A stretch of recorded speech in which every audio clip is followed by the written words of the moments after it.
자, 오늘은 그 수학과 수학의 바이블 경우의 수 7단원 진행하도록 할게요.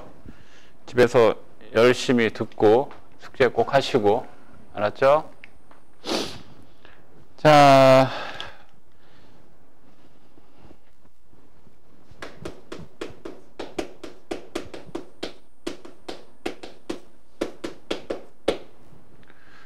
경우의 수를 하는데 이 단원부터는 이제 확률과 통계야. 확률과 통계이고, 일단 확률을 들어가기 전에 확률이라고 하는 것은 사실은 어떤 사건이 일어나는 거에 대한 가지수를 계산하는 과정이거든. 그래서 일단 이 경우의 수에서 경우의 수라는 내용을 통해서 이제 이후에 여러분들 뭐 학교마다 좀 차이가 있겠지만 2학년 가서 이제 또는 3학년에서 확률과 통계라는 과정을 공부할 때 이게 이제 기본이 되는 거니까 좀 잘 들어보시고, 어떤 친구들한테는 이 내용이 참 쉬울 수도 있어요. 쉬울 수도 있는데 여기는 사실 공식은 많지 않아요. 공식이 많지 않기 때문에 어떻게 보면 쉬울 수도 있지만, 공식이 많지 않은 단원일수록 문제를 많이 풀어봐야 돼요. 거기에 따른 어떤 그 경험들을 많이 해봐야지만 해봐야만 되는 단원이 있어. 그러니까 오히려 차라리 공식이 많으면 공식 위주로 그 개념을 정확히 파악한 후에 문제에 접근하는 그 부분이 쉬울 수가 있는데, 공식이 적을수록 이 부분 어떤 그 주어진 문제에 따라서 어떻게 접근해야 될지 막연할 때가 있거든. 그러니까 선생님이 그 부분에 좀 중점적으로 좀 설명을 해 나가도록 할 테니까 잘 한번 들어보시고 집에서 좀 가정학습 하는데 소홀함이 없도록 하시고요. 알았죠? 자, 일단 이 경우의 수에서 여러분들한테 좀 얘기해줘야 될 내용이 일단 용어입니다. 용어. 이제 사용하는 용어인데요. 사용한 용어. 일단 첫 번째, 시행. 시행이라는 용어가 있는데, 이 시행이라고 하는 것은 어떤 사건이 일어나게 하기 위한 동작을 의미해요. 동작. 그러니까 ing를 얘기하죠. 그러니까 요거는 사실 큰 의미 없어. 그러니까 예를 들어서 주사위를 던진다. 이거 시행이야. 그치? 주사위를 던진다. 그 다음에 시행에 의해서 나오는 사건인데 그 사건을 결과라고 얘기한다. 또는 이벤트, 결과. 그러니까 주사위를 던졌어. 이게 바닥에서 떼굴떼굴 굴르다가 뭐 U의 면이 뭐 6을 가리키거나 1을 가리키거나 뭐 하는 등등의 이 결과, 이 부분을 사건이라고 그래. 그래서 결국은 이 경우의 수라고 하는 건 어떤 동작에 의해서 나타난 사건의 개수를 알아보는 거야. 사건의 개수. 근데 말이야, 이 경우의 수는 결국 일어나는 사건의 개수를 세는 거거든. 근데 이 일어나는 사건이라고 했을 때는 일반적인 사건이야, 얘들아. 일반적인 사건. 어떤 얘기냐면, 어떤 일어나는 사건이 각각에 대해서 다 똑같은, 비율을 가져야 돼. 그러니까 주사위를 던지잖아. 주사위를 던졌을 때 1이나 2나 1, 2, 3, 4, 5, 6이 나올 수 있는 그 비율은 똑같잖아. 나오는 비율은. 그렇지 않니? 그러니까 무슨 얘기냐면, 여러분들이 어떤 의구심을 달면 안 되는 게 일반적인 사건에 대한 내용이라고. 일반적인 사건. 일반적인 사건은 주사위를 던졌어요. 바닥에서 떼굴떼굴 굴르다가 모서리면으로 세워지거나 옥션 부분으로 세워지거나 이런 건 안 된다는 얘기야. 만약에 동전을 던졌어. 동전을 던지면 그냥 앞하고 뒷면밖에 없어. 나타난 사건은. 그러니까 어떤 친구가 선생님 이게 떼굴떼굴 굴르다가 벽에 기대가지고 이렇게 세워지는 경우는 안 되나? 그런 건 일반적이지 않잖아. 그 말은 뭐냐면 앞면하고 뒷면하고 이렇게 세워지는 확률은 다르지. 앞면과 뒷면이 나올 확률은 똑같이 2분의 1이지만 이렇게 세워지는 확률은 앞면과 뒷면에 비해서 나올 확률이 적잖아. 그치? 그러니까 그런 부분에 대해서는 생각을 고려하지 말자 이거야. 고려하지 말자고. 그러니까 엉뚱한 내용의 발상으로 생각을 하지 말라고. 가장 일반적인 부분으로 생각을 하자고. 아니, 피치 못하게 어떤 뭐 자연적인 현상 아니면 물리적인 어떤 변화의 과정 속에서 주사위가 비록 모서리나 꼭션 부분을 세워질 수도 있을 거야. 근데 그런 부분은 이 수학의 내용에서 다루지 않겠다는 거지. 그런 부분 배제해놓고 생각을 하자. 그래서 만약에 주사위를 던진다? 일어나는 경우의 수가 몇 가지니? 그러면 1, 2, 3, 4, 5, 6. 윗면이든 아니면 뭐 앞면이든 그건 어떤 기준면이 있을 거 아니야? 그래서 그냥 6가지다 이렇게 답해달라고. 동전을 던졌어. 동전을 던지면 앞면, 뒷면 그냥 2가지라고 답해달라고 얘들아. 이해하겠니? 그래서 가장 일반적인 사건에 대해서만 따지는 것을 경우의 수라고 한다 이거야. 경우의 수. 어떤 특이한 사항에 대한 어떤 벌어진 사건에 대해서는 취급하지 않겠다라는 거야. 오케이?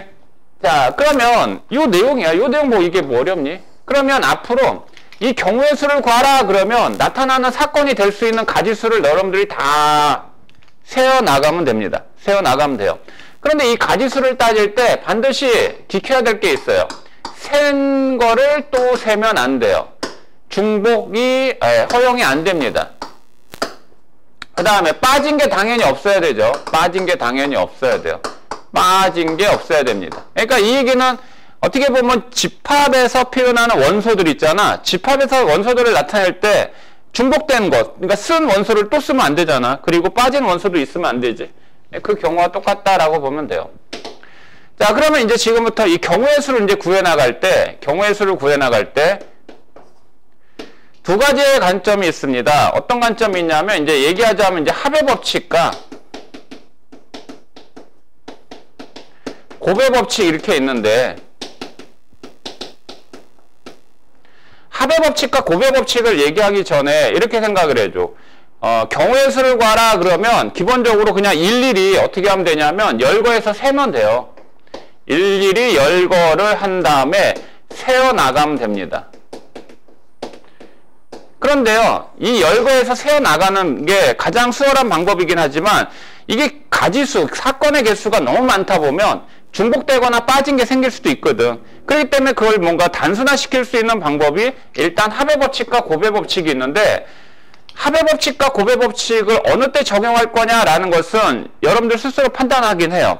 스스로 판단을 해야 되는데 이렇게 합니다. 합의 법칙은 어느 때 적용하냐면 일단 여러 가지 사건들이 벌어진 경우야. 근데 먼저 중요한 것은 합의 법칙과 곱의 법칙을 어느 때 적용하느냐라는 것도 중요하긴 하지만 일단 항상 이렇게 생각해도 어떤 사건이 벌어질 때 이런 사건이 벌어질 수도 있고 저런 사건이 벌어질 수 있다라는 것을 여러분들이 가늠해가면서 판단을 해야 돼. 그 말은 반드시 얘네들을 적용을 하기 전에는 일단 케이스를 분류해야 됩니다. 이 케이스 분류, 이게 확률과 통계가 가장 중요한 내용이에요. 자, 이 부분에서 여러분들이 중점적으로 선생님 뭘 얘기하려고 하는 거지? 이게 뭔 말이야? 라고는 지금 생각할지 모르겠는데 이 부분에 대해서 좀 중점적으로 이해해가면서 이렇게 여러분들이 다뤄나갔으면 좋겠다. 아니, 좋은 게 아니라 이렇게 다뤄나가야 됩니다. 자, 그래서 일단 이런 사건이 있을 수도 있고, 그러니까 이런 거지. 만약에 형사가 도둑놈을 쫓아, 도둑놈을 쫓는데 형사가 이제 추측을 해. 어떻게 생각을 하냐면 이 도둑놈이 A 방향으로 갈 수도 있고 B 방향으로 갈 수도 있잖아. 그럼 A 방향으로 갔을 때 그거에 대한 어떤 행적들, 어디를 거치고 라는 걸 이제 추리해 볼 수도 있고, 또 B 방향으로 하면 B 방향대로 이렇게 추리해 볼 수 있잖아. 지금 우리나라가 지금 코로나 사태 때문에 아주 심각하잖아. 그지? 그래서 만약에 코로나 확진자가 있다. A 확진자는 만약에 돌아온 동선이 어디다, B 확진자는 돌아다닌 동선이 어디다 라고 했을 때 만약에 C는 몰라. 자기가 얘기를 안 해. 얘기를 안 하면 이제 추론을 해야 될 거 아니야. 이 사람이 무슨 병원을 나왔어. 무슨 병원을 때 이 도로를 갔을 때, 뭐 1번 도로 갔을 때, 2번 도로 갔을 때 각각의 케이스들이 다 있지 않겠어? 그런 부분에서 이제 추측해 나가는 거. 이런 부분이 이 내용에서 굉장히 중요하다. 이 단어에서 굉장히 중요한 거야.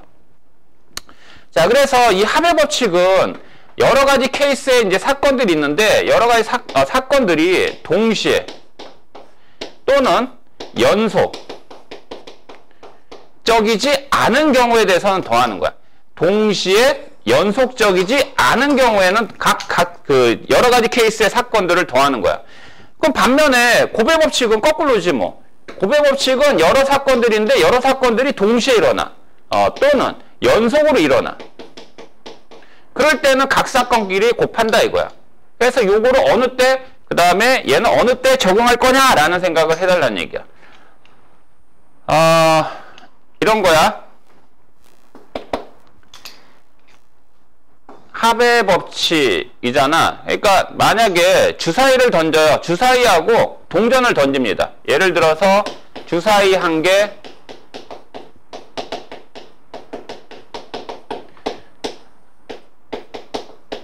동전 1개를 던져요. 그러면 일단 기본적으로 주사위에서 발생할 수 있는 사건의 개수는 1, 2, 3, 4, 5, 6 몇 개야? 6가지잖아. 동전은 앞면, 뒷면에서 몇 가지야? 2가지잖아. 그러면 주사위하고, 그러니까 주사위 한 개를 던져서 나타나는 사건의 개수는 몇 개? 6가지가 되고, 동전 몇 가지? 2가지거든. 그치? 자, 그러면 이런 거죠. 주사위하고 동전을 동시에 던져요. 주사위하고 동전을 동시에 던지면 일어나는 경우가 몇 가지냐라고 물어요. 아니면 이렇게 던져도 돼. 동시에 던진다 라는 말은 주사위 던지고 동전 던지고 라는 연속적인 의미하고도 똑같은 거야. 그러니까 2개의 동전을 한 번에 던지거나 1개의 동전을 2번 연속으로 던진다라는 말은 방법적인 부분은 차이가 있지만 결과적인 부분은 똑같다고. 그러니까 동시와 연속의 의미는 같은 개념이야. 같은 결과가 나온다고. 다시 얘기해. 동전 2개를 동시에 던지거나 1개의 동전을 2번 연속으로 던진다라는 것은 결과가 같단 말이야. 그래서 주사위 1개하고 동전 1개를 동시에 던지면 봐라. 몇 가지 경우가 나오는지. 주사위에서 그 다음에 동전에서 각각 일어나는 거 생각해봐. 주사위에 1이 나왔어. 그런데 동전은 앞면 아니면 뒷면이잖아. 근데 앞면을 이렇게 H라는 이니셜 쓴다. 그 다음에 뒷면을 이렇게 T라는 이니셜 써요. 이게 헤드라는 약자고 헤드. 얘는 테일, 뭐 머리, 꼬리. 그래서 앞면, 뒷면이라고 생각하면 돼. 그래서 주사위에서 1이 나오고 앞면, 뒷면 이렇게 나오고 또 마찬가지지 이렇게. 아니 뭐 이렇게 나왔대. 이렇게 생각하는 게 더 빠를 수 있겠다. 동전에서 앞면이 나왔다? 그런데 주사위에서 이렇게 나올 수 있잖아. 1, 2, 3, 땡땡 해서 6 이렇게 나올 수 있지? 동전에서 뒷면 나왔어? 그럼 얘는 또 1, 2 주사위에서 이렇게 또 6가지 나올 수 있잖아. 그러니까 이런 거지. 1H, 2H, 3H 얘들은 다 어때? 각각 다 다른 사건들이지? 얘도 1T, 2T 다 다른 사건들이지? 동시에 일어난 사건들이 아니잖아. 그러니까 얘들의 가지수들 총 몇 개? 1 더하기 1 더하기 해서 총 12가지가 나온다 이거지. 이거 어떻게 한 거지? 다 더한 거지. 왜 더했어? 동시 연속이 아니잖아. 각각 일어나는 거잖아. 주사위에서 1, 동전에서 앞면, 주사위에서 2, 동전에서 앞면 이게 동시에 일어날 수 있는 거야? 절대 같이 못 일어나잖아. 그치? 자, 그래서 이걸 더했단다. 그런데 반면에 동전에서 일어나는 경우 몇 가지야? 2가지잖아. 주사위에서 일어나는 경우 몇 가지야? 6가지지. 그러면 얘는 2 곱하기 6을 하면 얘도 12가지 이렇게 나오지. 이거는 그냥 일일이 열거해서 하나의 뭐 합의 법칙을 적용했다면 2 곱하기 6 했다라는 것은 얘는 주사위와 동전을 동시에 던졌기 때문에 곱의 법칙을 적용한 거라고. 이해하겠어? 동전에서 일어나는 경우 2가지와 주사위에서 일어나는 경우 6가지. 동시에 던졌으니까 각각의 일어난 사건들을 곱해서 12가지. 이거는 곱의 법칙. 이건 무슨 법칙? 합의 법칙. 그러면 여러분들이 이렇게 생각할 수가 있어. 문제에서 동시에 연속이라는 표현이 나오면 곱할 거고 동시와 연속의 조건이 아니면 그런 말이 없으면 더해야 되겠구나 라는 생각을 할 수가 있는데 문제에서 동시연속이라는 표현이 나오는 경우도 있지만 동시연속의 표현이 없다 하더라도 그 동시연속의 어떤 형태 속에서 이루어진다 안 이루어진다 라는 것은 여러분들이 문장 속에서 그 사건의 개요에 맞춰가지고 판단을 해줘야 돼요. 그런 부분들이 여러분들이 좀 연습을 해야 될 부분이고 문장 이제 이해력이 좀 필요하다는 얘기지. 자, 관련해서 이 문제를 한번 두루두루 좀 유형별로 이제 풀어가면서 한번 확인을 좀 해볼게. 그냥 곧장 한번 넘어가 보도록 할게. 자, 예제 1번에 여기에 뭐 내용 할 게 많지 않아. 개념 별로 없잖아. 그지? 봐라. 서로 다른 2개의 주사위를 동시에 던질 때 서로 다른 2개의 주사위니까 주사위를 구별할 수 있다는 얘기예요. 그래서 A 주사위가 있고 또 B 주사위가 이렇게 있다 이거죠. 자, 그런데 얘는 여기에서 얻어진 눈과 여기에서 얻어진 눈의 합이 뭐의 배수? 4의 배수가 되도록 하래. 그럼 4의 배수가 되도록 하는 가지수는 몇 가지냐라고 한 거지. 경우의 수가 몇 가지냐. 그럼 선생님이 얘기했잖아. 반드시 경우의 수를 계산할 때 케이스를 분류해봐라 그랬잖아. 일단 주사위에는 눈이 1부터 6이라는 숫자가 있어. 그러면 1부터 6까지는 주사위 2개를 갖고 눈의 수의 합을 구해보면 눈의 합이 가장 작은 건 2이지 않겠어? 둘 다 1, 1이면? 그 다음에 눈의 합이 가장 큰 경우는 12가 있잖아. 그치? 6하고 6. 그런데 이 눈의 수의 합이 4의 배수가 된다는 얘기는 4의 배수는 이 안에 뭐 있어? 첫 번째 뭐 있어? 뭐 4가 있잖아. 눈의 합이. 합이 4가 되는 경우가 있고 또 뭐? 8이 되는 경우가 있고 또 뭐가 있어? 12가 있잖아. 이런 게 케이스가 분류된 거야. 그럼 이 경우는 눈의 합이 4이면서 8이면서 12가 되는 케이스는 동시에 일어나는 케이스가 아니잖아. 그치? 이걸 얘기하는 거야. 이렇게 구별하라고. 그러면 눈의 합이 4인 케이스에서는 몇 가지 경우가 발생되는지 한번 세보자고. 일단 A 주사위, B 주사위가 있다라고 하자. A 주사위, B 주사위. A 주사위에서 1 나오고 B 주에 3 나오고 그 다음에 2 나오고 2 나오고 그 다음에 3 나오고 1 나오고 이거하고 이건 다르지. 왜냐하면 A 주사위, B 주사위 란 얘기니까 A에서 1 나오고 B에서 3 나오는 거하고 A에서 3 나오고 B에서 1 나오는 건 다르잖아. 그래서 눈의 합이 4가 되는 경우는 몇 가지야? 3가지지. 눈의 합이 이제 8이 된다라는 얘기는 얘는 A가 2, B가 6. 그지? 그 다음에 얘는 이제 숫자 하나 늘리고 줄이면 되지 않겠니? 3, 5, 4, 4. 이렇게. 5, 3. 그 다음에 6, 2. 이렇게 하면 되겠지? 몇 가지야? 그래서 5가지입니다. 그 다음에 눈의 합이 12가 된다. 이건 6하고 6 하나밖에 없지. 그래서 한 가지. 자, 그러면 여기서 발생한 이 3가지, 5가지, 한 가지는 동시에 일어나는 케이스가 아니지. 그치? 아니, 눈의 합이 동시에 4이면서 8이면서 12가 될 수 없으니까. 그러니까 여기에서 나온 이 숫자들을 어떻게 한다고? 더한다고. 그래서 몇 가지? 9가지. 이게 합의 법칙이야. 이해하겠어? 그 다음에 이제 이번에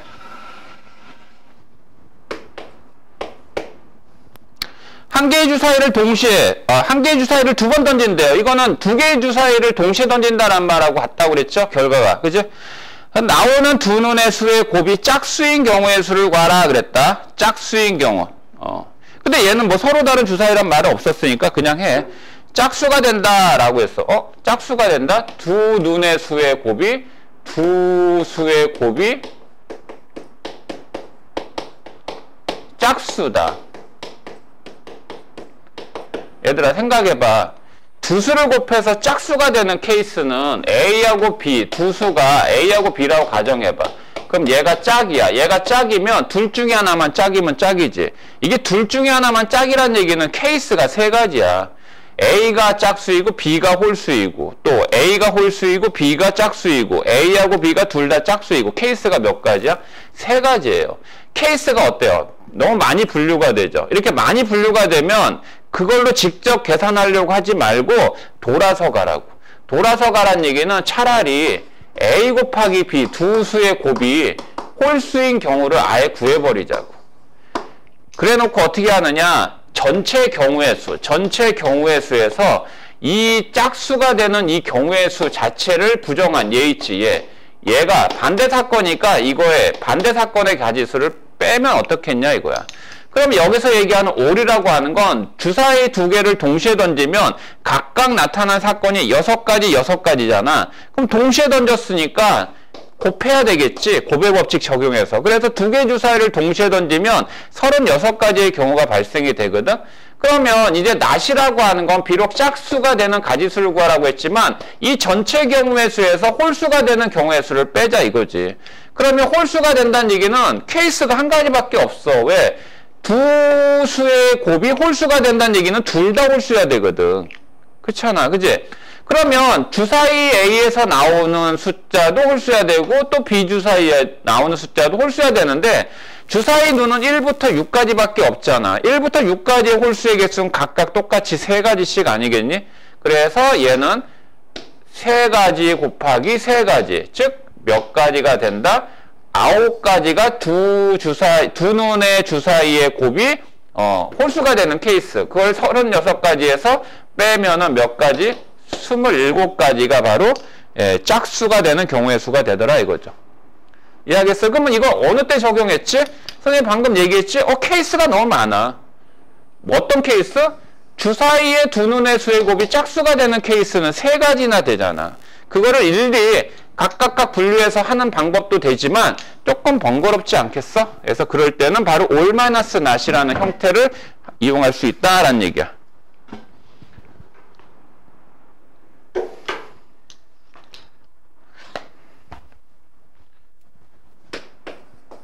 자, 3번에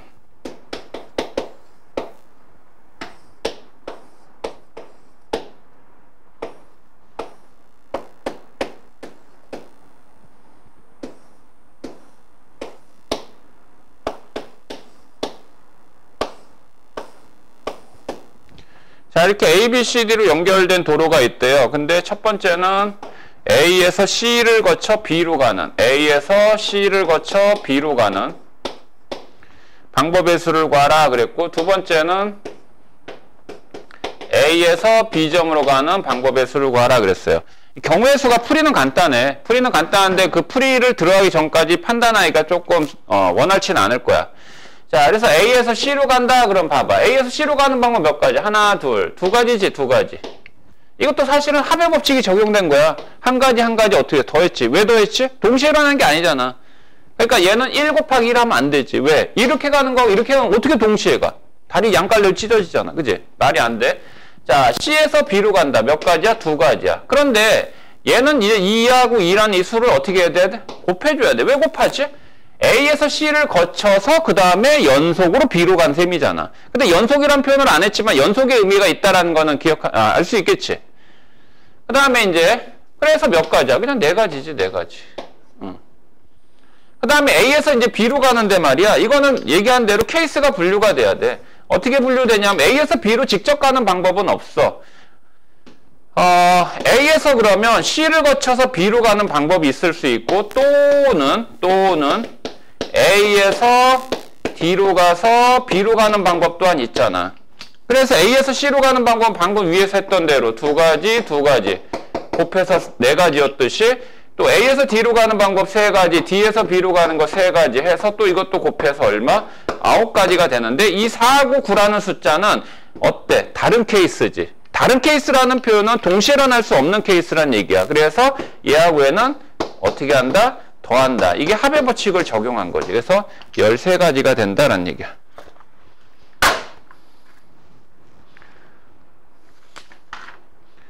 다음 4번은 하나의 공식처럼 좀 알아줘. 하나의 공식처럼.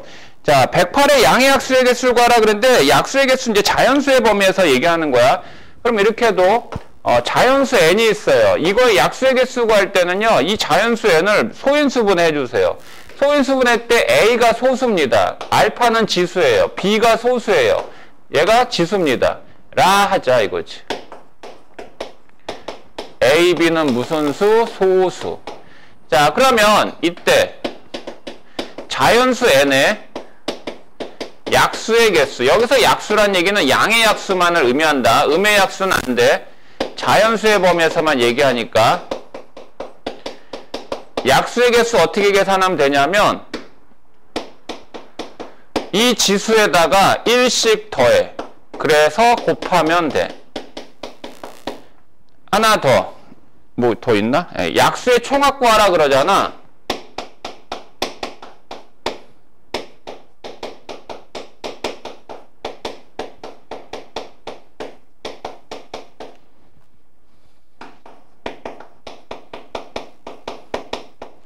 총합 구하라고 하면은 얘는 이렇게 해줘.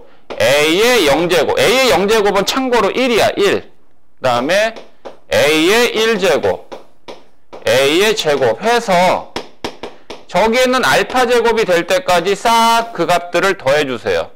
예, 그리고 또 B도 0제곱, B의 1제곱 해서 얘도 저기에는 B, 베타까지 해서 더하시고 곱하시면 됩니다. 자, 이게 왜 그러냐면, 예를 들어서 만약에 12가 있다. 12의 약수. 이 정도는 작은 수니까 충분히 찾을 수 있지, 열거해서. 자, 약수는 얘를 나눌 수 있는 수니까 1 있죠, 2 있죠, 4 있죠, 3 있죠, 4가 있죠, 6이 있죠, 12 해서 6개가 되죠.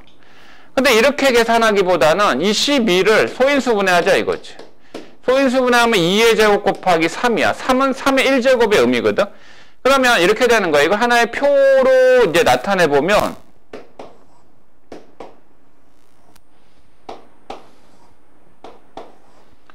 자, 여기가 2의 0제곱, 2의 1제곱, 2의 2제곱 이렇게 표기하고 얘를 3의 0제곱, 여기 3의 1제곱 해서 이렇게 곱할게. 그 곱한 수를 여기에 박스에다가 표시해보면 얘는 2의 0제곱 곱하기 3의 0제곱, 2의 1제곱 곱하기 3의 0제곱, 2의 2제곱 곱하기 3의 0제곱이잖아. 자, 여기도 2의 0제곱 곱하기 3의 1제곱, 2의 1제곱 곱하기 3의 1제곱, 2의 2제곱 곱하기 3의 1제곱. 어때? 다 제각각 각각 다른 수들이지? 그래서 몇 개야? 그래서 6개지, 약수의 개수는. 왜 6개지? 여기 있는 이 지수가 2란다. 근데 이게 0까지 포함한 거든? 그래서 여기다 1을 추가해. 얘도 1이지만 0을 포함하니까 여기다 추가한 거야. 그래서 곱한 거야. 그래서 6개야. 자, 그 다음에 또 이제 이 약수들의 총합 구하라 그러면 여기 있는 노란색의 숫자들을 다 더하면 되잖아. 그럼 이걸 다 더한다라고 생각해봐. 얘하고 더한다 할 때 이 세 개의 공통인수는 3의 0제곱이잖아. 그럼 걔로 묶으면 얘는 2의 1제곱, 2의 0제곱, 2의 1제곱, 2의 2제곱이고 또 밑에 두 번째 줄은 공통인수는 3의 1제곱이라 3의 1제곱 묶으면 또 2의 0제곱, 2의 1제곱, 2의 2제곱이야. 그 다음에 얘 두 개를 더하는 거지. 얘 두 개를 더하고 나면 또 공통인수는 뭐니? 2의 0제곱, 2의 1제곱, 2의 2제곱이고 얘는 또 얘로 묶어서 3의 0제곱 플러스 3의 1제곱. 이게 이제 약수의 총합이 되는 거고 그래서 공식은 이와 같은 일반화된 형태로 나오는 거야. 자, 그래서 이거는 공식 외워서 적용할 수 있도록 하시고 그래서 이제 4번의 문제 보면 이건 공식에 의존해서 하면 되잖아 이거. 약수의 개수, 108의 약수의 개수 구하라. 그래서 무슨 분해? 소인수 분해 하세요. 자, 얘 소인수 분해 하면은 얘가 2 곱하기 54지. 54는 또 뭐냐? 6, 9, 54지. 그러면 2의 제곱 곱하기 3의 세제곱 하면 되나? 27 곱하기 4. 맞지? 자, 그래서 약수의 개수는 몇 개? 2 더하기 1. 이 지수에 있는 수에다 1 더하고 또 1 더해서 곱하면 되죠. 그래서 3, 4, 12. 12개가 되는 거고. 자, 두 번째는 이제 뭐야? 약수의 총합 구하라고 그랬어. 약수의 총합 구하라고 하면 얘 2의 0제곱. 2의 0제곱 얼마라고? 1이라고 그랬어. 밑이 얼마이든 지수가 0이면 다 1이야. 2의 1제곱, 2의 2제곱 하고 그 다음에 3의 0제곱, 3의 1제곱, 3의 세제곱 한다라는 거지. 그래서 계산하면 얘 1, 2, 4, 1, 3, 9, 27. 이렇게 계산할 수 있겠지? 그래서 계산하면 뭐 거기 있는 대로 280인가 봐요. 그래서 요거는 그냥 공식으로 기억해 두세요. 근데 이 공식이 위에 또 똑같은 형태의 또 비슷한 형태의 유형이 있어. 이걸 활용한.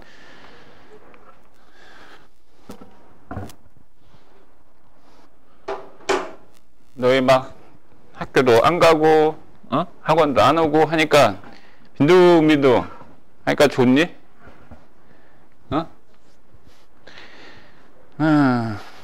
지금 어쨌든 우리나라 많이 힘들고 많은 국민들 힘들어 하니까 같이 너희들도 참여한다는 의미에서 집에서 조금 너무 시간 허비하지 말고 선생님 영상도 보고 또 자기 공부도 하고 하면서 고등학교 올라가서 좀 새롭게 좀 잘 준비해서 좀 새로운 학년, 새로운 학교, 새로운 친구들, 새로운 선생님들과 같이 잘 지내려면 좀 지금 시간 나는 대로 공부하는 게 좋지 않을까 싶어.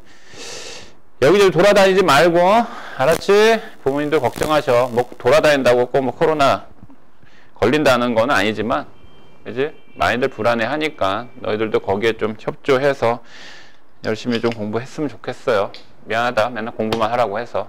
근데 지금 하는 게 뭐 그것밖에 더 있어 너희들이? 그거 하는 게 당연한 거고. 그지? 자, 예제 5번에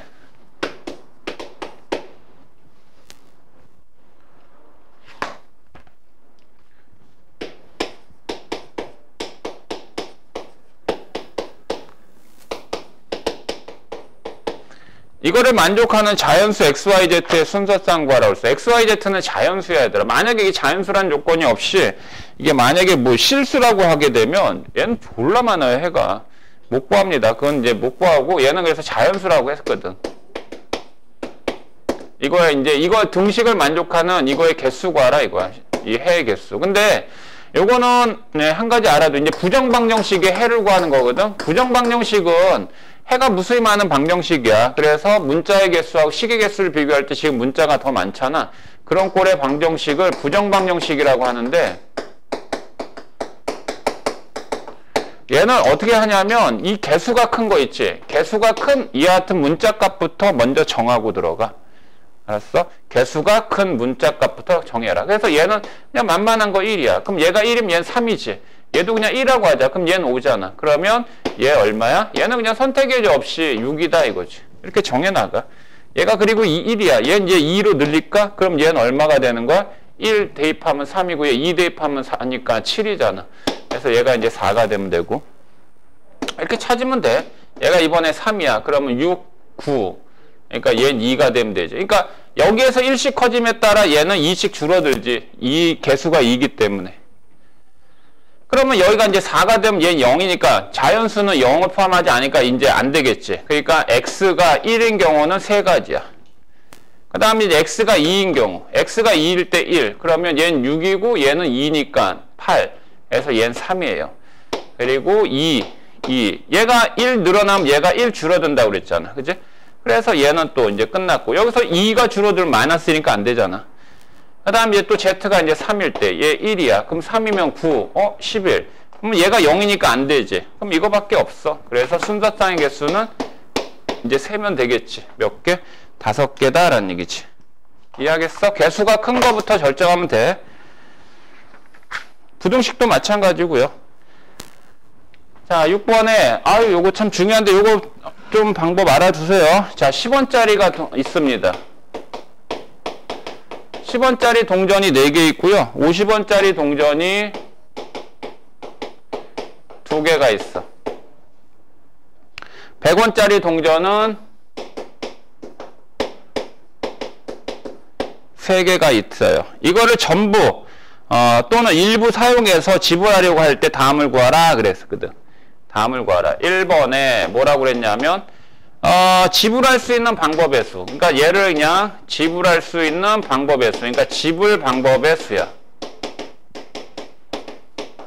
이 말은 뭐냐면 10원짜리 뭐 하나도 안 내도 되고 아니면 하나 내도 되고 2개 내도 되고 그런 거야. 뭐 50원짜리 뭐 하나 내거나 2개 내거나 안 내거나 뭐 등등 있다는 얘기지. 그렇게 해서 이제 지불할 수 있는 방법이 몇 가지냐 이거야. 물건을 산 다음에 지불하는 게 아니라 그러니까 이런 거야. 불쌍한 친구가 있어. 그래가지고 내가 갖고 있는 돈이 있거든? 그럼 여기에서 내가 주고 싶은 만큼 줄 수 있다는 거지. 그 방법이 몇 가지냐 이거야. 자, 그러면 어떻게 하느냐? 이게 바로 약수의 개수 구하는 형식과 비슷해. 뭐냐? 10원짜리만 갖고 10원짜리 현재 4개 있거든? 그럼 10원짜리만 갖고 지불할 수 있는 방법은 몇 가지야? 10원짜리 하나 줘도 되고 2개, 3개, 4개 줘도 되잖아. 그지? 그런데 안 줘도 되잖아. 안 줘도 되니까 이 10원짜리의 개수에다가 1을 추가하는 거야. 이건 뭐야? 안 줘도 되는 거.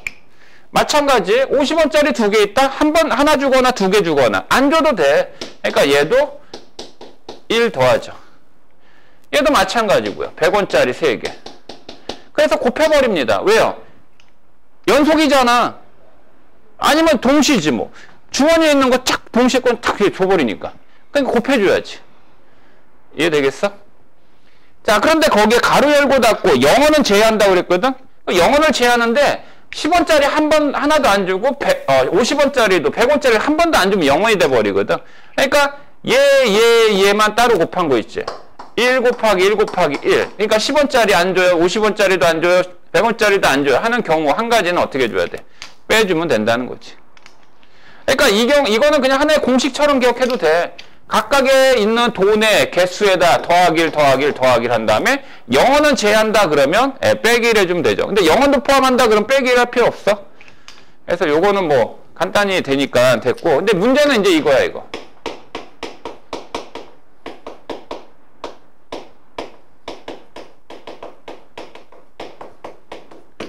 지불 금액의 수 구하는 방법인데 지불할 수 있는 금액이라고 하는 건 이런 거야. 얘들 이제 돈이 있어. 그러면 10원을 줄 수도 있고 20원 줄 수도 있고 이거 그치? 30원, 40원 줄 수도 있잖아. 50원 줄 수도 있고 50원하고 10원 합쳐서 60원 줄 수도 있고 그런 금액의 종류는 몇 가지냐 이거지. 그런 금액의 종류는. 그런데 지불 금액에선 주의할 게 뭐냐면 생각해봐. 10원짜리가 현재 4개가 있기 때문에 10원짜리로는 50원을 못 만들어. 그치? 그런데 50원짜리가 2개가 있기 때문에 50원짜리 2개 합치면 얼마야? 100원이잖아. 그러면 50원짜리 2개를 주면 100원이라는 금액을 만들 수 있는데 100원짜리 하나를 줘도 100원이라는 돈을 또 만들 수가 있거든? 그럼 어때? 중복되잖아. 경우의 수 구할 때 중복되면 안 된다고 그랬거든. 이해하겠니? 자, 그런 경우를 대비해서 지불 금액의 수를 구하려고 할 때는 이거를 좀 생각을 해줘. 어떤 생각을 해주냐면 환전이 가능할 시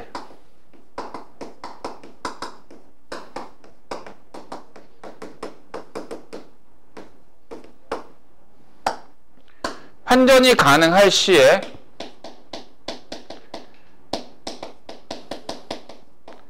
큰 단위 화폐를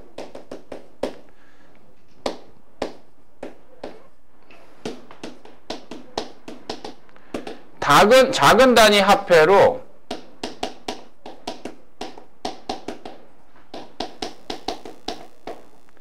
환전시켜서 계산하세요. 환전시켜서 하세요. 그 다음에 지불 방법의 수를 적용하면 됩니다.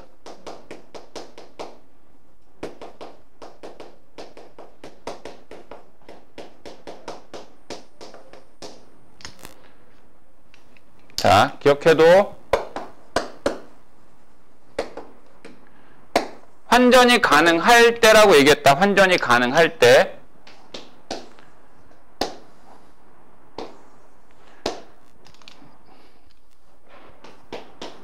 자, 이 내용은 이런데 좀 들어봐야 되겠지? 이게 어떤 얘기냐면 다른 예로 한번 들어볼게. 10원짜리가 3개가 있어. 50원짜리가 1개가 있어. 100원짜리가 2개가 있어요. 그러면 10원짜리를 갖고는요, 10원짜리 3개 갖고는 50원짜리 못 바꿔요. 50원짜리 1개 갖고 100원짜리도 못 바꾸고. 이런 경우일 때 지불 방법의 수는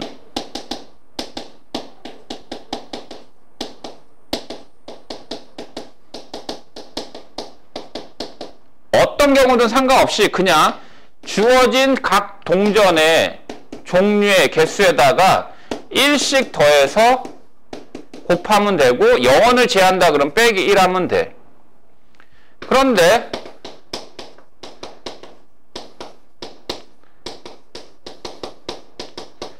지불 금액의 종류, 지불 금액의 수를 계산할 때 환전이 안 돼, 지금. 환전이 안 될 때는 얘도 지불 방법의 수하고 똑같더라 이거야. 근데 다른 예로 하면 이번에는 10원짜리가 5개예요. 10원짜리가 4개, 이걸로 하자. 이걸로 할까? 이걸로? 자, 이걸로 예를 들어볼게. 이걸로 이제 지불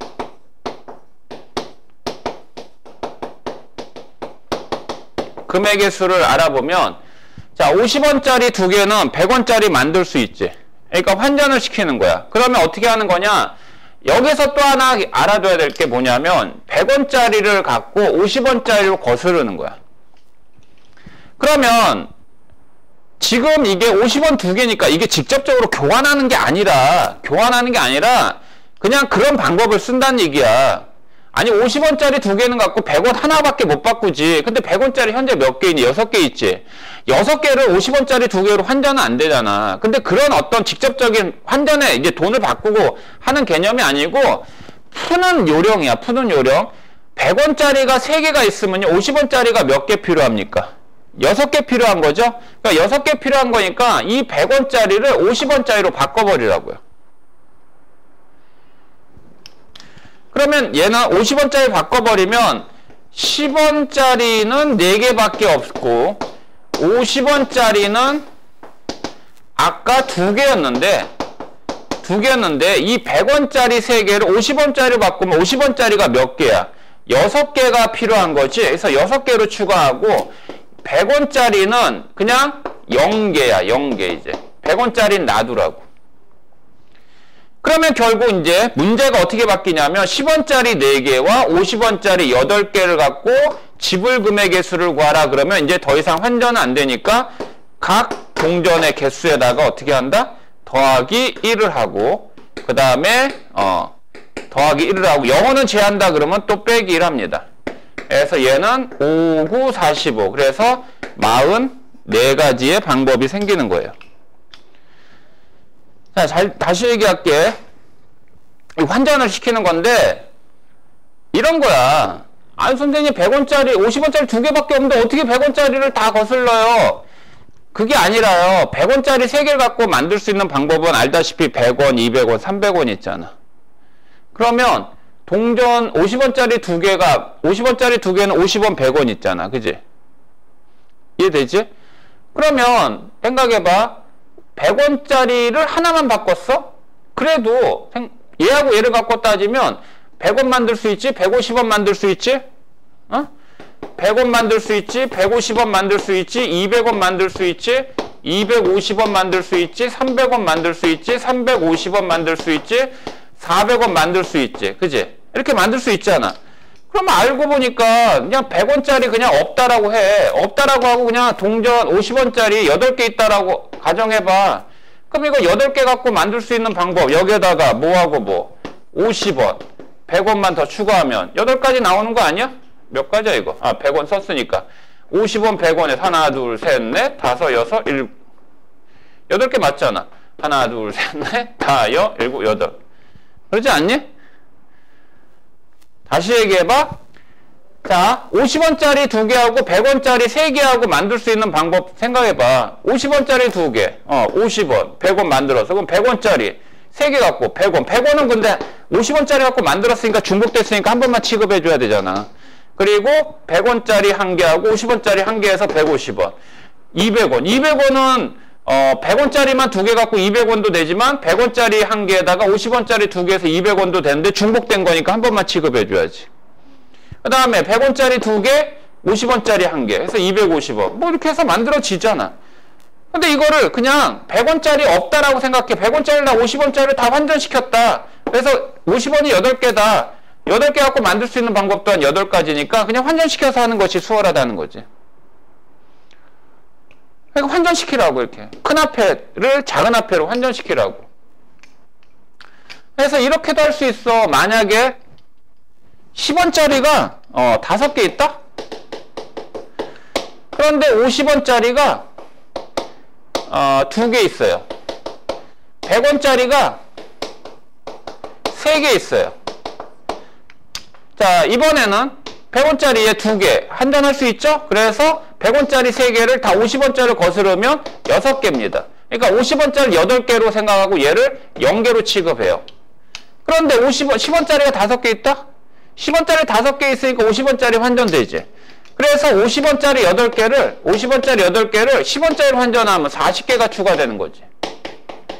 그럼 이것도 지워. 그래서 10원짜리 결국 45개 갖고 만들 수 있는 방법이 지불금액의 수가 10원 5개, 50원 2개, 100원 3개 갖고 만드는 지불금액하고 똑같은 종류가 나와.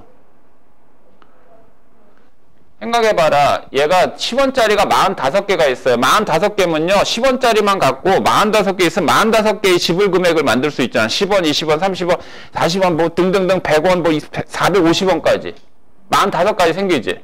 근데 50원짜리 2개, 10원짜리 5개 있어. 그러면 10원, 20원, 30원, 40원, 50원. 그다음에 여기 50원 있어. 그럼 중복됐으니까 됐어. 50원짜리 하나, 10원짜리 하나. 그럼 60원, 70원, 80원, 90원. 다 여기 10원짜리 10원짜리 45개에서 만들 수 있는 방법이 다 포함되어 있는 거지. 얘들 갖고 하게 되면.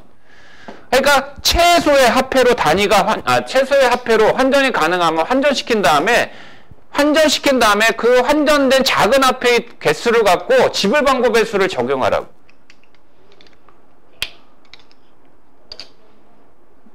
이해하는지 모르겠네. 이해되니? 자, 요거 잘 이해가 안 되는 친구들은 다시 수업 시간에 다시 물어보셔요. 자, 넘기도록 하겠습니다.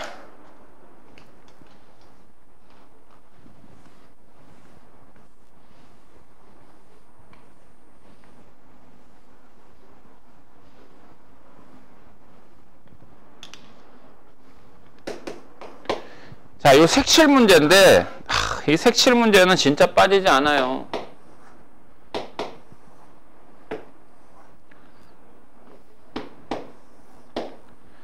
자, 이 색칠 문제는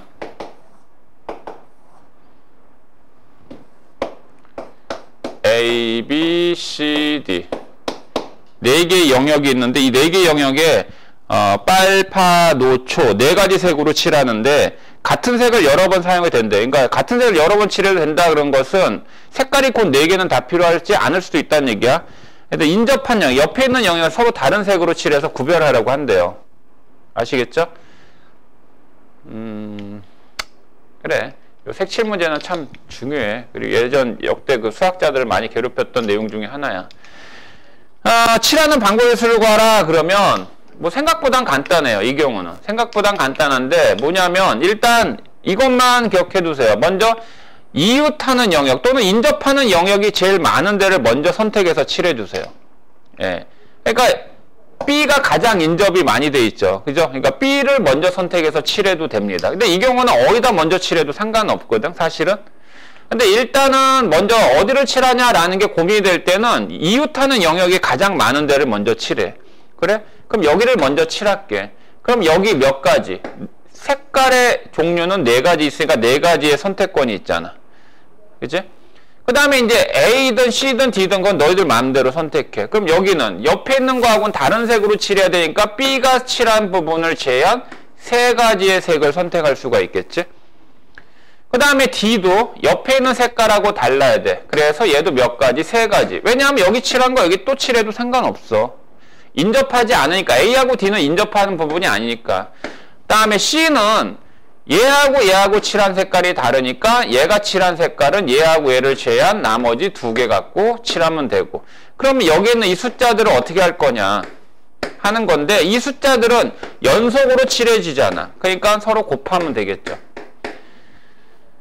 해서 72가지 이렇게 되는 겁니다. 뭐 별 어려운 거 아니죠. 그런데 이거는 어렵지 않은데 이런 경우는 좀 주의해도 그 7-3번처럼 요게 이제 좀 더 복잡하게 나올 수가 있는데 이거는 그림이 중요한 게 아니야. 옆에 있는 7-3번처럼 말이야. 대칭형 구조로 돼 있다. 대칭형 구조란 얘기는 이게 돌고 돌다 보면 뭐 이게 돌리면 이게 똑같지 않니? 막 이게 돌리면 얘하고 좀 다르잖아. 느껴지나? 자, 얘를 칠할 때 생각해봐. 여기 A, B, C, D. 얘는 뭐 가장 인접한 부분이 고루고루 다 똑같잖아. 그때는 아무데나 먼저 칠하면 되지. 그래서 얘 색깔 똑같이 4가지라고 했어. 얘 4가지야. 그럼 B 몇 가지야? B 3가지지. A하고는 달라야 되니까. 그 다음에 뭐야 이거? C? 그럼 C 몇 가지야? A하고 다르면 되니까 3가지지. B하고는 인접한 게 아니니까. 그럼 D는 어떻게 해야 될까? D는 B하고 C하고 달라야 되니까 2가지야? 여기에서 이제 의문점이 생기는 거야. 어떤 의문점이 생기냐면 생각해봐. D 있지? D는 B하고 C하고 색깔 달라야 돼. A하고는 상관없잖아. B하고 C가 인접하니까 B하고 C하고 색깔이 달라야 되는데 B하고 C하고는 인접하지 않지. 그럼 B하고 C는 색깔이 같을 수도 있고 다를 수 있잖아. 만약에 얘가 같은 색을 칠했어. 그러면 D한테 선택권은 3가지지. 얘네들이 칠한 한 가지 색을 뺀. 그럼 그때는 3이지. 3가지니까. 만약에 근데 B하고 C가 다른 색깔이라고 하면 얘는 선택권은 2가지밖에 없지. 그럼 이거를 2가지로 할 거야? 3가지로 할 거야? 판단해줘야지. 그거는 얘가 판단하는 게 아니라 얘는 B하고 C가 같냐 다르냐에 따라서 결정할 수밖에 없거든. 그래서 이런 경우는 어떻게 하느냐. 이게 돌고 돌아서 이렇게 대칭형으로. 대칭형으로 되어 있을 때는요. 이웃하지 않은 부분 있죠. 현재 이웃하지 않은 부분 이렇게 2 종류가 있거든. 그 두 종류 중에서 어느 종류든 상관이 없어. 그건 너희들이 알아서 택이래. 그러면 지금 현재 그냥 B하고 C라고 할게. 그래서 얘는 B하고 C, 인접하지 않은 부분, 이 인접하지 않은 B하고 C가 같은 색일 때와 다른 색일 때를 나눠서 생각을 해줘야 되는 겁니다. 아, 이거는 B하고 C가 아니라 A하고 D여도 상관없어요. 자, 그래서 이제 B하고 C가 같은 색일 때 A, B, C, D에다가 이제 색깔을 선택해서 하게 되면 A 몇 가지, 당연히 이거 네 가지, B 몇 가지, 얘는 세 가지. 근데 C는 얘하고 색깔이 똑같아야 돼. 얘는 선택권 한 가지밖에 없어. B가 칠한 거 칠하는 거니까. 그럼 이제 D는 B하고 C가 색깔이 똑같잖아. 그럼 얘는 몇 가지야? 똑같으니까 세 가지지. 선택권이. 얘는 연속이니까 곱할 테고. 이번에 다른 색이라는 전제하에 A는 당연히 또 네 가지, B 세 가지. 근데 C는 C 봐봐. A하고 B하고 색깔이 달라야 되지. A가 인접하는 부분이지만 A하고만 다를 뿐 아니라 B하고도 다르다는 전제로서 한 거니까. 그럼 얘는 두 가지 선택권이 있겠지. 그러면 이제 D는 B하고 C가 다른 색이니까 선택권이 두 가지로 줄어들죠. 그러면 얘는 36가지. 얘는 또한 곱해서 몇 가지? 48가지. 얘하고 얘는 다른 케이스지 분명히. 또는이야. 다른 케이스지. 그래서 다른 케이스이기 때문에 둘이 어떻게 한다? 합의 법칙. 더해서 84가지다 라는 얘기야. 이해하겠어? 대칭형으로 될 때는 그렇다고. 대칭형으로 될 때.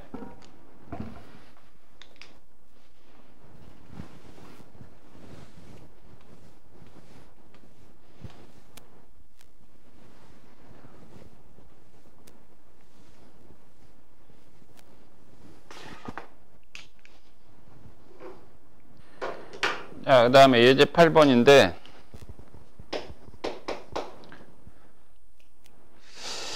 이 문제는 뭐냐면 요거 좀 기억해 두면 좋아요. 이게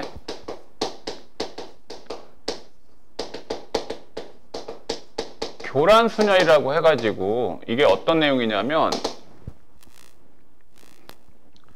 두 가지가 있는데 fx가 x가 아닌 수 또는 이렇게 표현해도 돼. ai가 i가 아닌 수를 만족하는 경우의 수인데 요게 이제 예를 들어서 바보가 있어요. 바보. 어떤 바보? A, B, C, D 4명의 바보가 있습니다. 4명의 바보가 이렇게. 아니 뭐 2명의 바보가 있다고 하자. A하고 B 이 두 명이 바보야. 아니 뭐 그냥 바보라고 하긴 또 그렇고 그냥 하여튼 두 명이 있어. 두 명이 있는데 비가 와가지고 우산을 쓰고 나왔어요. 자, 8번인데 8번은 이제 교란수녀라고 하는 거거든. 교란수녀를 이거를 만족하는 건데 이게 어떤 내용이냐. 예를 들어서 두 명의 학생이 있어요. 이 두 명의 학생이 이제 비가 왔습니다. 비가 와서 이제 학원에 와서 수업을 듣고요. 집에 가는데 바보들이 자기 우산을 갖고 가지 않은 거예요. 그러면 두 명 A, B가 자기 우산을 갖고 가지 않은 방법의 수는 몇 가지겠니? 우산을 스몰 A, 스몰 B라고 하면 얘가 B고 얘가 A면 되니까 두 명은 당연히 한 가지가 발생되겠지. 그치? 두 명인 경우는. 그러면 이제 세 명이야. 이 세 명이 우산 쓰고 왔는데 갈 때는 자기 우산을 갖고 가지 않네. 자기 우산을 갖고 가지 않은 경우는 몇 가지냐라고 할 때 A는 자기 우산 가지면 안 되니까 B거나 또는 A면 되잖아. B거나 C면 되지. 그럼 A가 B 우산을 갖고 왔으면 얘는 뭐 어떤 우산? A 우산 또는 C 우산인데 얘가 A 우산을 갖고 오면 얘는 C니까 안 되잖아. 그러니까 얘는 C를 가져야 돼. 무조건 얘는. 그치?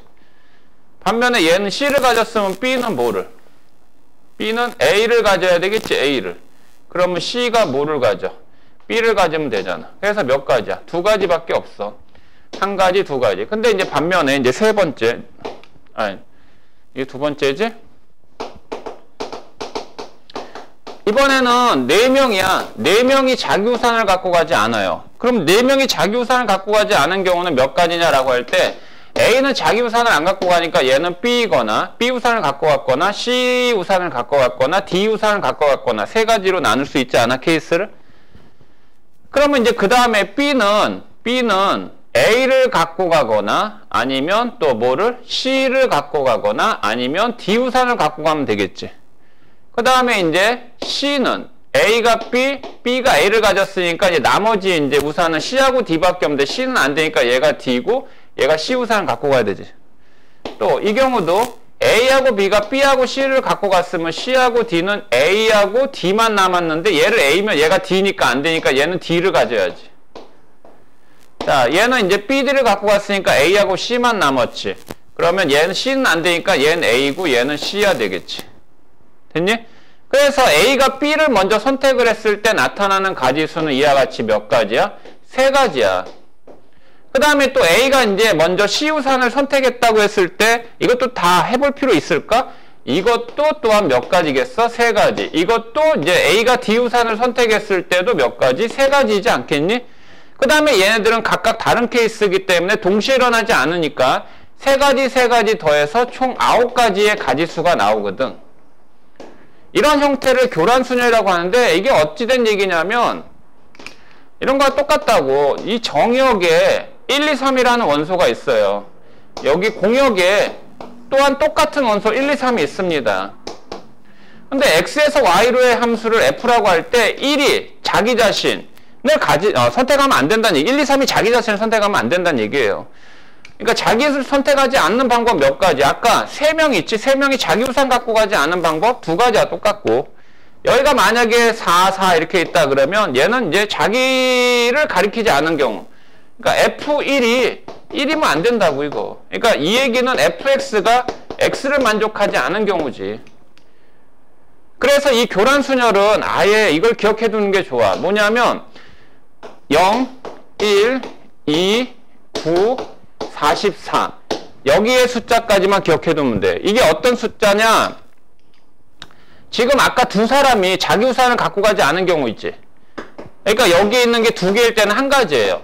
3명일 때는 2가지, 4명일 때는 9가지입니다. 그러니까 2명일 때는 1가지, 3명일 때는 2가지, 4명일 때는 9가지, 5명일 때는 44가지예요. 이거는 당연히 혼자일 때죠. 혼자 자기 우산 갖고 가지 않은 경우가 어디 있어? 1밖에 없어. 원소가 1 하나를 가리켜야 되니까 이거는 아예 없다는 거지. 그러니까 이 숫자를 아예 외워두면 이거의 가지수를 일일이 계산할 필요는 없다는 거야. 그리고 이와 같은 방법 있지. 가지치기 형태로 나타내는 가지수 구하는 방법. 이거를 우리는 수용도라고 하거든, 얘들아. 새로운 용어지, 수용도. 나무가지 형태의 모양으로 가지의 수, 경우의 수를 구하는 방법. 이런 게 이제 수용도라고 하거든. 참고로 알아두고. 그래서 예제 8번에 이 숫자들만 기억하면 문제는 금방 풀어. 1, 3, 4, 5가 있는데 여기에다가 한 개의 공을 넣었는데 각 단 하나의 상자에 붙어있는 카드에 적혀있는 숫자가 똑같고 나머지는 다 달라야 된다 이거야. 그러니까 1, 2, 3, 4, 5 5개가 있어요. 5개. 근데 5개 중에 하나만 자기 거가 되고 나머지는 다 다르다는 얘기예요. 이해하겠어요? 그러면 1이 2를 선택할 때 나머지 애들은 다 달라야 된다고. 1이 만약에 하나 자기를 선택했을 때 얘는 다 달라야 돼. 그러면 4개잖아. 4개니까 여기서 9가지가 나오겠지. 그럼 이번에 2가 이제 자기 거야. 그럼 나머지 4개 또 달라야 되고 다 다르지? 그러니까 얘들은 9가지 해서 각 케이스별로 9가지씩이니까 총 몇 가지? 45가지의 경우가 나온다는 거지. 아니 5명일 때 44가지가 아니라 얘는 5개 중에 하나만 자기를 가리키고 나머지 다 달라야 된다고. 그럼 하나만 같은 것은 1일 수도 있고 2일 수도 있고 3일 수도 있고 4일 수도 있고 5일 수도 있잖아. 그러니까 만약에 1은 자기하고 똑같고 나머지 다르다 그러면 9가지. 그 다음에 2는 같고 1, 3, 4, 5가 다르다 그러면 또 9가지. 3은 같고 1, 2, 4, 5가 다르다 또 9가지. 해서 9가지가 총 5가지 케이스로 나눠지니까 그냥 곱해가지고 45가지다 이거야. 근데 봐봐. 8-2번 봐봐. 옆에 8-2번에 이게 어떻게 표현되어 있냐면 A1이 1, A2가 2, A3이 3, A4가 4, A5-5 얘가 뭐가 아니다? 0이 아니다. 얘가 0이 아니 되려면 이 5개의 수는 다 0이 되면 안 되잖아. 그럼 5개가 0이 되면 안 된다는 얘기는 A1이 1이면 안 되고, A2가 2면 안 되고, A3이 3이면 안 되고. 그러니까 이거 아니야, 이거. 아까 선생님이 쓴 이거 같지 않다. 그럼 교란순열이야. 그럼 숫자 몇 개야? 5개지. 5개인 경우에 케이스 몇 가지라고? 44가지라고. 그래서 답은 44. 오케이? 자, 일단 그래서 이 7단원 했는데, 나머지 여러분들 좀 문제 좀 풀면서 좀 복습 좀 하시고, 그리고 뒤에 연습 문제도 다 풀어서 숙제하시고, 아셨죠? 그래서 토요일 날 볼 수 있도록 하겠습니다. 공부해.